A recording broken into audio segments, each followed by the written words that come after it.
Hey folks, Quilly here, and welcome to another episode of Let's Play Aurora 4X, the ugliest, most awesome game ever. It's probably uglier and potentially even more awesome than Dwarf Fortress. I don't know about the more awesome. Let's say equally awesome to Dwarf Fortress, but also being a bit uglier. I don't know. That's kind of a toss-up, isn't it? To be honest. Anyway, we have advanced time a little bit between episodes here. We've completed the research in our nuclear thermal engine, and I just finished researching cryogenic transport. So we will go and design two ships now. We will be designing a freighter, a cargo freighter, and a cryogenic colonization ship. So, first thing we're going to do is we need to design a new engine using our new engine technology. How exciting is that? So engines, it automatically always selects the latest technology, which certainly we want to use. So nuclear thermal engines over here. And again, we need to make this a commercial engine for our freighters. So we're going to go with maximum fuel efficiency here. So reducing the power to 50%, gaining a lot of fuel efficiency. You can also unlock some other fuel consumption efficiency techs over here. Thermal reduction is useful if you want to make something a bit stealthier later on, but we're not worried about it here. And then we need to make an engine that's at least 25 hull size to be classified as commercial. These freighters, I think I'm going to make a big engine. I think I'm going to go with the maximum size over here. This obviously will be a heavier engine, and if we end up using this engine in a new survey vessel, it might end up being a bit too big. We'll have to see exactly how we feel about things, but I think with our freighters we'll like this, because I think otherwise, I think even with this we'll still end up putting maybe a couple engines on our freighters to get them to move at a relatively reasonable rate. So we're going to do this. This is another commercial class engine. It is a new technology line, nuclear thermal. I'm trying to decide if the Light Giver Core is also going to be the company that makes this, or if we're going to get a new supplier. It is a new type of technology. Yeah, let's go ahead and put a new name in over here. This is going to be, good name. This is going to be Corianis Nuclear Technology. That's going to be too big. Corianis NT, it stands for Corianis Nuclear Technologies, is going to be producing this engine, and maybe even the next one, because the next one's also going to be a nuclear engine. It's going to be a nuclear pulse engine, is the next technology. That's going to be for a while away. Notice the fuel usage per hour here is considerably higher than the fuel usage per hour of the last engine, but we're getting a lot more energy power per hour. As a result, our fuel efficiency remains quite excellent. It's going to need a fair amount of gallicite to build this, but it is a commercial engine. We're going to need 300 research points to complete that. That's going to be good. We're going to hit create, and I wish there was a little pop-up to confirm that we did create that. We're going to go to the research window here. We've got a lot more scientists, although we're still not getting any scientists in a few categories, which is really, really annoying. We do have our level 3 academy at this point, so hopefully we'll get someone soon. So we're going to get the top-rated power and propulsion person, which is still Laura Hansen, who still has not increased her skill bonus, which is starting to annoy me a bit. We're going to give her all 5 labs to design the Corianis. I misspelled that. It's supposed to be Corianis. Cancel. Cancel this project. I'm going to delete this technology. You can only delete these racial technologies like that. We're going to redesign it. Exact same engine, but this time we're going to spell it properly. So, that, as big as possible, Corianis Nuclear Technologies is going to produce this engine for us. So we're going to recreate that, re-add it to the list. Power and propulsion is still there. The Corianis, excellent. Laura Hansen, all 5 labs. Groovy. You're going to finish this on the 3rd of March. So it's going to take a little bit. This is a bigger engine to design using more advanced technology, so it's certainly taking a little bit more work. Let's take a look at what we're building here. So we finished the extra military academy. I also finished the commercial shipyard, which hasn't been renamed yet, so I should definitely rename this shipyard. So this will be Yellow Dog Dockyard. So the other one was Shipyard. This is going to be Dockyard over here. Yellow Dog can't build military ship, can only build commercial ships. You can see the capacity per slipway is huge, and I misclicked. I was supposed to put on continual capacity expansion. I think I did this, but I think I forgot to set activity. So we're going to be a bit delayed on our slipway expansion here, which is really unfortunate. We're going to be a few months behind that expansion. Oh, I completely messed up there. Damn it, because I did do this, but I think I forgot to hit set activity, so it hasn't been expanding its size. That is a real shame. That's going to delay our freighters a bit. I'm terribly sorry about that. I guess we can go in 30-day increments. So we still have our scout ships buzzing around. Plenty of things are being picked up. The Sarvoth Shipyard just got its capacity increased, and we finished researching that engine. So we can go and design our freighters. So let's make a new design. I'm going to rename you. So this is going to be, first is our freighter. This is going to be the Valdir class freighter. We can call it either a cargo ship up here, cargo ship, or we can use freighter. Come on. Freighter over here. I'm gonna go freighter because I tend to think of this as a cargo ship primarily rather than the freighter, but with cargo ship, it's still gonna name the ships FT something. So I'll just call it freighter because then in my brain it'll work better. So design view.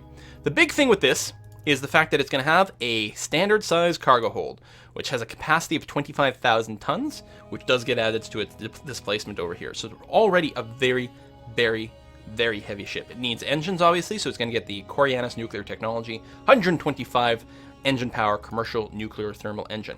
Putting one on here, even though this thing weighs 30,000 tons, with this engine, it's still going more than twice as fast as our little scout ships. And in fact, I'm going to put a second engine on here. I know, crazy. Move it at that. That's still not going to be that speedy, honestly, for the amount of freighting back and forth that we're going to be doing. You know what I just realized? We are still short one technology that I will want to add in here.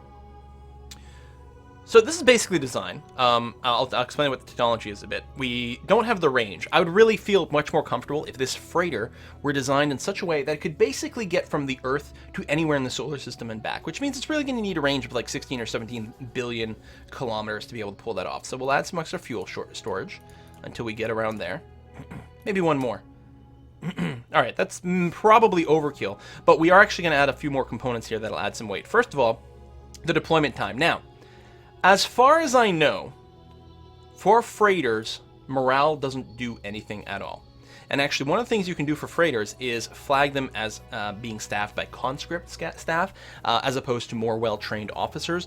I think some of these things are unclear, but as far as I understand it, this effectively means that your crew is like, it's like having like low morale. Like you'll be low skill, low morale. They won't be particularly competent, but it doesn't matter for cargo haulers like this one. As a result, I think their morale in general doesn't matter. So I don't think the deployment time matters. But from a flavor text point of view, I will feel better if we do, properly plan out the deployment time over here. Plus, I might be wrong about stuff. Right now, we have just shy of 2 years worth of fuel, so it's round trip potential, plus some time for loading and unloading. So I'm going to go ahead and plan for a deployment time of 2 years. So 24 months over there. That adds some extra weight for some extra components and things like that, so that gets factored into a few things, but overall, we're pretty okay. So we could build this freighter as is, but I'm not going to, and the reason is this. Down here, something we haven't looked at is the load time. This is how long this freighter would take to load its cargo hold full of goods. So this cargo hold can hold 25,000 tons worth of stuff. That could be 25,000 minerals, right? But it's also going to be responsible for shipping automated mines and things like that. Most installations, as it turns out, occupy exactly 25,000 tons. So this will be able to bring one thing per trip. Some things there's something that's bigger. I can't remember what it is. There is something that is definitely bigger than this, but we're going to be okay for most of this. For infrastructure takes, I think, 2,500 tons of space. So this ship will be able to take one mine or one mass driver or 10 infrastructure, which is mostly what it's going to be carrying around, which is going to be fine. But this is going to take it 10 days and 10 hours to load and 10 days, 10 hours to unload as well. That's a pretty long time. We want to bring that down, and the way to do that is to add cargo hauling modules, which we haven't unlocked yet. So let's go ahead, go to our research over here. So that's under logistics, cargo handling system right over here. So we still don't have a logistics person, so we'll just use Bradley over here with a 30% bonus. Sure, why not? Let's do that. It's going to take him until the 30th of December to finish that tech. Well, on the bright side, that means that there might be a chance that our shipyard capacity, you see here, my God, the typos. Yellow dockyard. There we go. There's a chance that this capacity will be where we need it by the time we get there. So I'm going to go ahead and skip 30 days at a time. I'll try to slow it down maybe when we get to the end of the year. Stop there, and now go into 5-day increments. Just don't overshoot things too much. And there we go. Cargo handling systems are done. So now, if we go back to our Valdir over here, design view, cargo handling system, watch what happens when I add one. Watch the load time over here. So right now it's 10 days, 10 hours. Now it's 2 days, 2 hours, 1 day and an hour, 16 hours, 12 and a half hours, 10 hours? Maybe? Sure. I mean, obviously there's, starts to be diminishing return kind of things. We're going to call it there. It's a nice round number. It's very nice to have. So that's 5 cargo handling systems. So now we've got a ship. It's 33,000 and a half tons. It's good for 2 years. It can carry 1 load of stuff that we want. It's got a speed of 472 kilometers per second, which isn't bad. I'm tempted to add another engine. That's a pretty big boost. It does add a lot of weight, though. You know what? Let's go with the pair. That's going to be fine. So as long as we can get our dockyard big enough for this, we'll be able to build these Valdir class freighters. And I think I'm pretty happy with this. Now what I'm going to do is I'm going to copy this design. And I'm going to rename this instead of Valdir copy. This is going to be the Job class colony ship. Right there. Colony ship. So for this, we're going to remove the cargo hold. And instead, we're going to add cryogenic transport. Each cryogenic transport module can haul 10,000 passengers. Note, you can also haul passengers with the luxury passenger accommodations. Only 250 at a time, though. You can independent shipping companies will maybe build some passenger liners like this, and actually they'll ship people around, which do come as colonists, but they'll also be paying you money. We're interested in the cryogenics, though, so we're going to do this. Now, this weighs a fraction of the weight of the cargo hold. What I'm going to do, if I add about 5 of these, I'm just watching the overall tonnage. No, more than that. Maybe 10? There we go. At 10 times cryogenic transports, which means we're going to be able to haul 100,000 people at a go. Our weight of this ship is roughly the same as the other one. And there's going to be an interesting bonus with this. As I told you, with your shipyards, right, you set your shipyards to be able to build one type of ship. So this Sarvos shipyard only builds speedy savants. In our Yellow Dog ship dockyard, we're going to go and assign this to a particular design. If your ships happen to be relatively similar in weight and cost, so our build point cost here for the Job is 1,400, and the Valdir is 400. It's a lot less, but the weight is relatively the same. If we go to this DAC rank info tab, for the Valdir, you can see this area that says eligible additional classes if this is a primary class for a shipyard. This is empty. But if I switch to the Job, the Valdir is there. And the reason for it is, I don't know, there's certain maths and ratios and things like this. It's because they have a similar weight. And the Job is more expensive. It takes more build points. So it has to be for the most expensive one. So the Job class 1, we can have a shipyard set up to build Job class ships. That shipyard will also be able to build the Valdirs, which is awesome. I'm trying to remember if while I'm doing this, was there one other thing that I wanted to do?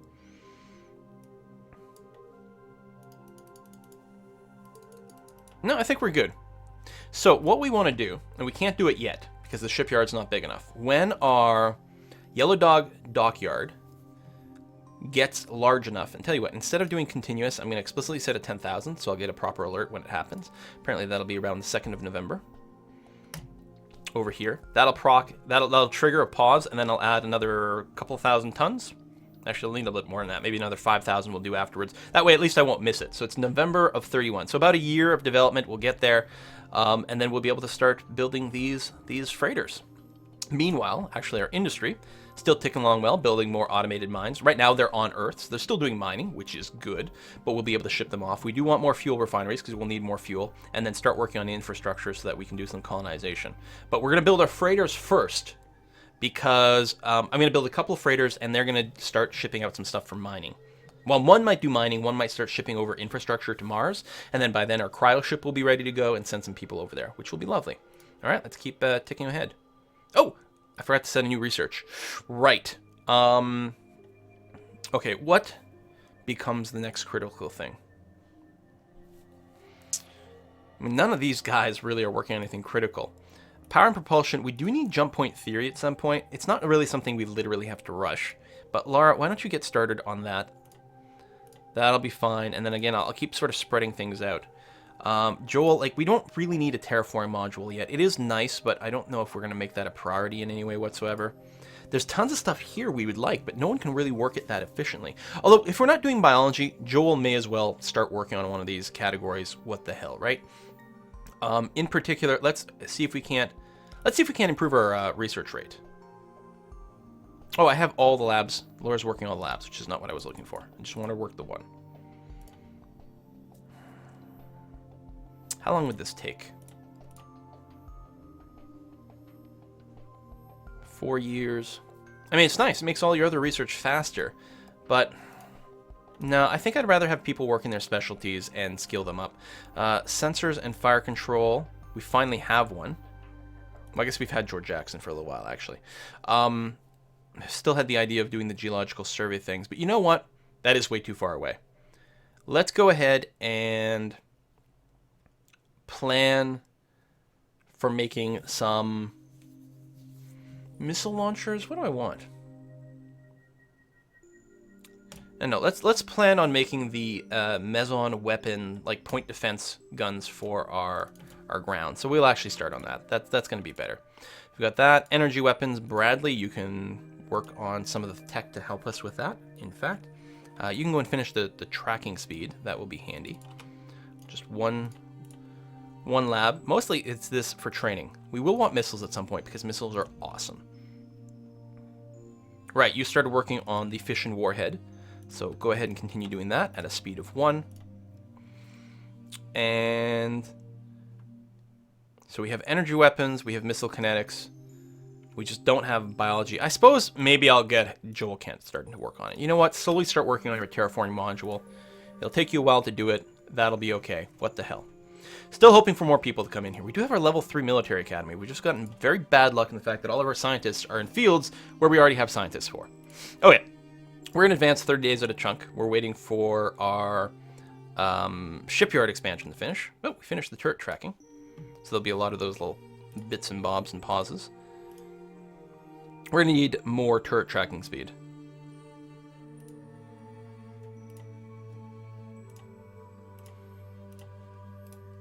Because missiles are very fast, so if you want to be able to shoot down missiles, you're going to need turrets that can turn really fast and track them. Automated mine production is done. We're starting to work on fuel refineries on Earth. That sounds pretty good. And we're still just scanning everywhere. Sensors and fire control. So we got another scientist in a field we already do have someone. Bradley Peterson increases research bonus to 45%. That's nice. And we did get our capacity increase at Yellow Dog. So I'm going to do another dose, and we'll just go with the 5,000. It's technically a little bit more than we need. You know what? Hang on. Just go 2,000. It's fine. Just going to take it a month and a half or so. Just skipping ahead 5 days at a time. We're scanning all these asteroids. A lot of the comets have been scanned, although Faye hasn't yet.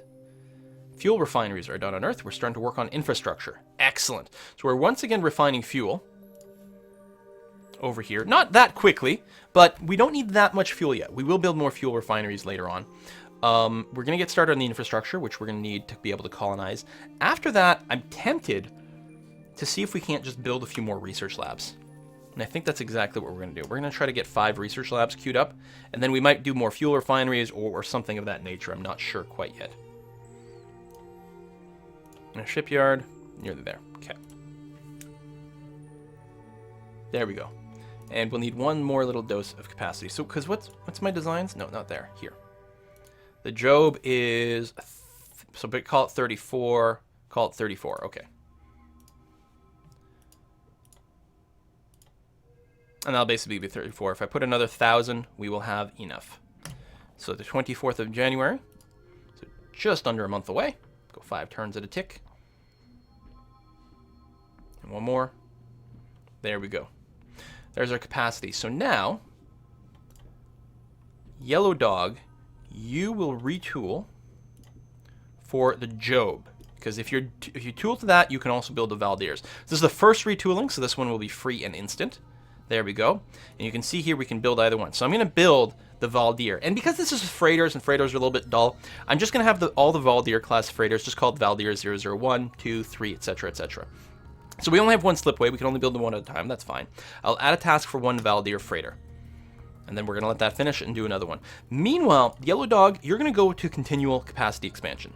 There's no reason you can't continue to expand your capacity while also building a ship. So get going on that. That's fine. The naval shipyard is still going to sit idle for now. That's going to be okay. Industry is still happening. Research is still happening. Let's go ahead. It's going to take a little while. Let's go to speed 30. Oh, some tech things have changed. People have gotten some upgrades. We might have had someone else join in. Infrastructure just finished on Earth, and now we're starting on the research labs. Lovely. Hey, the Mofo Spartan made it back to the middle. It's interesting. I'm surprised it didn't get out there. It might have been chasing an asteroid or a comet for a little while. Did I want to check something? I feel like I did. Maybe not. You're doing that. Research is going there. I think Ashley Potts is new.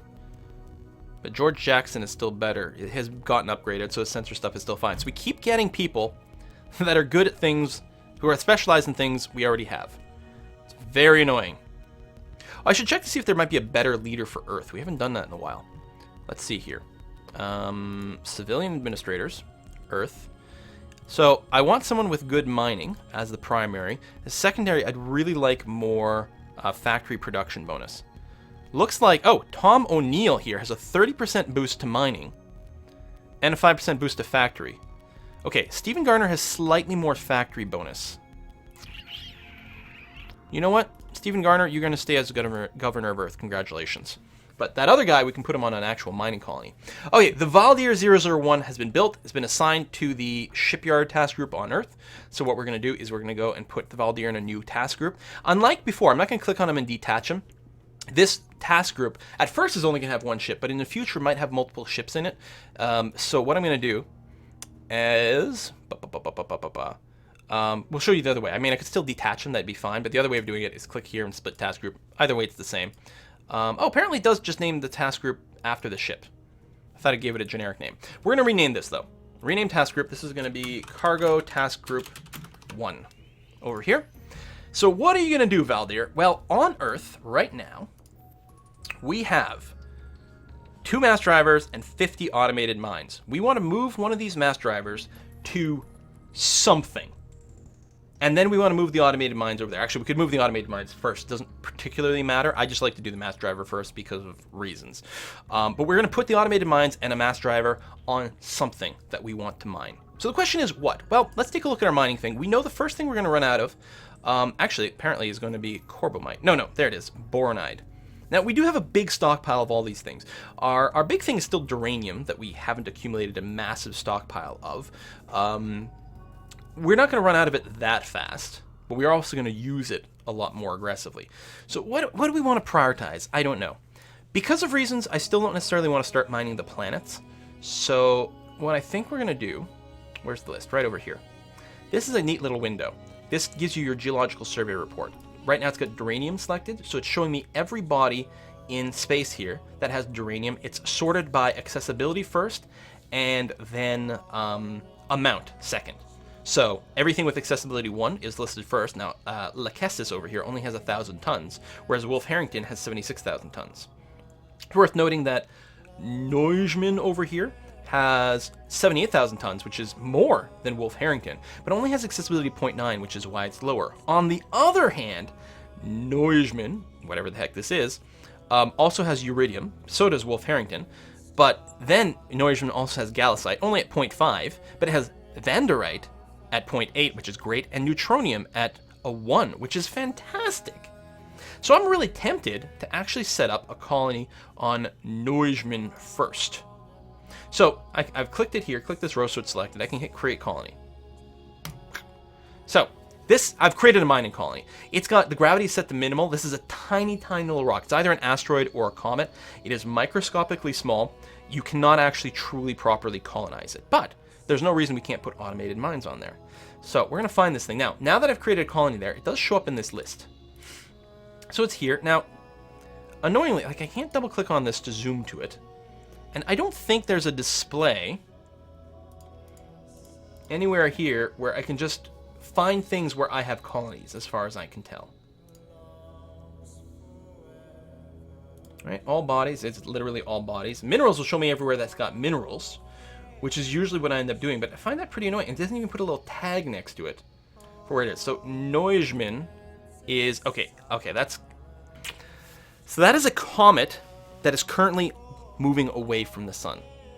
So I don't think, while we do want to set up a mining base there, this is not the pass for it, because it's moving away. It's going to be hard for a freighter to keep shipping stuff to it. Whipple would actually be a much better choice. What does Whipple have? Because Whipple is coming in on the sun, right? So this is a perfect time to transfer some stuff to it. What do you have, Whipple? Well, good accessibility of only 2 things, not necessarily something we're looking to prioritize. We've got another rock over here, another comet, but it hasn't actually been scouted. What else we got? Wolf Harrington, where are you? Zoom, zoom, zoom. You're on your way in. Okay, and you're not a bad choice. So Wolf Harrington is on its way into the sun. So we'll go ahead and do that. It's got a decent amount of stuff. Plenty of uranium and uridium. Good accessibility. I think that's going to be fine for us to set up a mine there. I mean, eventually we're going to mine a ton of stuff. So, how do we go about it? Well, first of all, you can set up a colony ahead of time, or you can do it afterwards. It's going to be slightly more convenient if we set it ahead of time. So we could do it through that other screen. We can also just right-click on Wolf Harrington here, go to population. Oh, I clicked on Van Beesbroek. What does Van Beesbroek have? Because that might be... Hello. We're going to mine you. Oh, you're on your way out. We are going to mine you, but not on this go. All right, click on Wolf Harrington. We're going to create a colony there. By creating a colony there first, it's a little bit simpler, because then, when we've got our cargo group, colonies always show up here. Otherwise, we'd have to expand it to comets and then find the right comet, yada, yada, yada. So we've got a colony set up on Wolf Harrington. So what we're going to do is this. We're going to start at Earth. We're going to load a mass driver. And then we're bringing it over to Wolf Harrington. Technically, it might be slightly more optimal to load the mines first to start collecting some stuff, but this is less work for clicking. Go to Wolf Harrington. We're going to unload the mass driver. Then go back to Earth and, I don't know, like just go back to Earth and refuel. I just want to make sure that our ship ends up at Earth again, just because it'll look nice and it'll explain things well. So we're going to zoom out. So Cargo Task Group Net 1 has got a job to load a mass driver on Earth. It's going to take it 10 hours to do that. So let's skip ahead 1 day. Actually, yeah, let's auto turn 1 day at a time. So it'll leave here and go there. Maybe not quite. Let's do 8 hours at a time. 1 day might be a little fast, because this thing moves fast. It moves much faster than our little scout ships, even though it's 10 times more massive. There we go. It's delivered the mass driver to Wolf Harrington. Oh, we just built a new research lab. How exciting. Let's go ahead and I'm going to put another rank in jump point theory, because we're going to want that later on. Okay. Let's go 1 day at a time. We'll probably go 5 days at a time, but there we go. Cargo Task Group number 1 has returned to Earth at this point. It's completed its orders, which stops the auto turns. So now we can do more. So now Wolf Harrington has this mass driver, and let's take a look at what the mass driver does. I can always go to Wolf Harrington over here too, but right-clicking sometimes works. If you have a mass driver on a planet, you go to Mining/Maintenance. There's a pull-down over here for mass driver destination. We're going to select Earth. What's going to happen is our mass driver, anytime we have stockpiled resources over here, it will fling them through space towards the Earth. Again, make sure you have a mass driver at Earth to catch it, otherwise bad things will happen. But that will happen. I think one mass driver can ship something like 5,000 tons of minerals per year. So because we have only 2 types of minerals over here, and the same accessibility, so they'll mine at the same rate. So really, as long as we don't mine more than 2,500 tons per year, this mass driver will be sufficient. And there's no way we're going to mine that much. We've got 50 automated mines right now. We might as well send all 50 over here. So right now that will generate, we're raining at a rate of times 10, so it'll generate 500 tons of each one of these per year. So it's 1,000 tons in total, which is more than enough for the mass driver. And that's probably all we're going to put here. We're not necessarily going to max things out. And that's going to last for years and years and years. I mean, 500 tons each of these things. So this one's going to last 90 years. It's going to shrink down a bit when we do get more mining technology, but we're going to be mining this rock for a good long time. And we're just going to keep doing this on more and more and more of our planets, which is going to be awesome. So the mass driver is set up, but there's no mining happening right now. So what we have to do is we go back over here. We pick our cargo task group. And we say, all right, here's what you're going to do. You're going to go to Earth. I mean, you're already on Earth, but you're going to go to Earth. You're going to pick up an automated mine. Then you're going to go to Wolf Harrington, and you're going to unload the automated mine. And basically, we're just going to loop this. But just to make sure we don't run out of fuel, when you go back to Earth, refuel, and then that'll be good. Then what we want to do is we want to loop this. There's two ways of doing it. We can hit cycle moves, in which case it'll do it forever.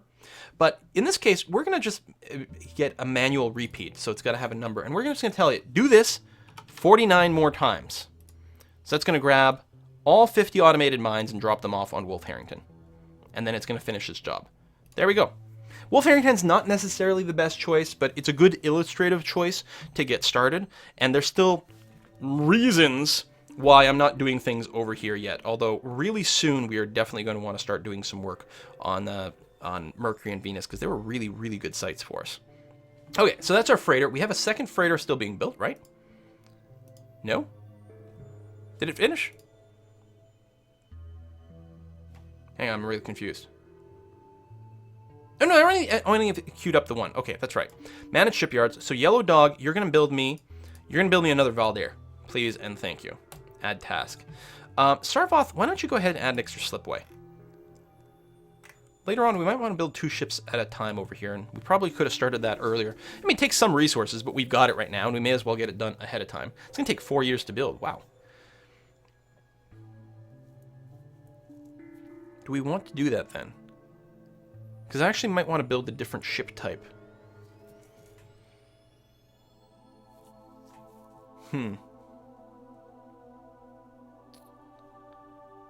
How long is jump point theory going to take? Alright, longer. Okay, it's fine. Go ahead and add yourself an extra slipway at Sarvoth. That's going to be okay. Yellow Dog is continuing to expand its capacity, which does keep costing it some amount of points. I think this is the per year investment, which is fine. We can stop this anytime, but we may as well grow this. We are going to want probably some even larger commercial ships later on, so it's okay. On Earth over here, you're building those research labs, which is great. When you're done that, I want you to build a bunch more construction factories. You have 600 of them right now. I want you to build like another 400. I want you to be able to build things really, really fast. Now that we're starting to ship rocks from somewhere else, that's going to be good. This is mostly going to take uranium, which we are shipping from Wolf Harrington, so that's good. It's going to take a few other resources that we have plenty of, so that's fine. We're going to create that, so in the future you'll be able to build a lot faster, and I think that's going to be quite good. All right, I'm going to be happy about that. At some point we'll want to build a spaceport as well. Spaceport is interesting. You know those cargo handling things that allow you to load and unload goods faster? A spaceport does that as well, but on the planet for all ships, including the civilian shipping, which is probably going to start getting created relatively soon now that we're starting to rock some colonies. So what I'm going to do is we're going to put a cut in here. Between episodes, I'm probably going to play to the point where we've got another cargo ship. The other cargo ship is going to start shipping infrastructure to Mars. And that'll be in preparation for a colony. I'll then queue up a cryogenic ship, and that's probably all that's going to happen. So there you go. And when we pick up again, we'll be ready to start shipping some people over to Mars. See you next time, folks. Bye-bye.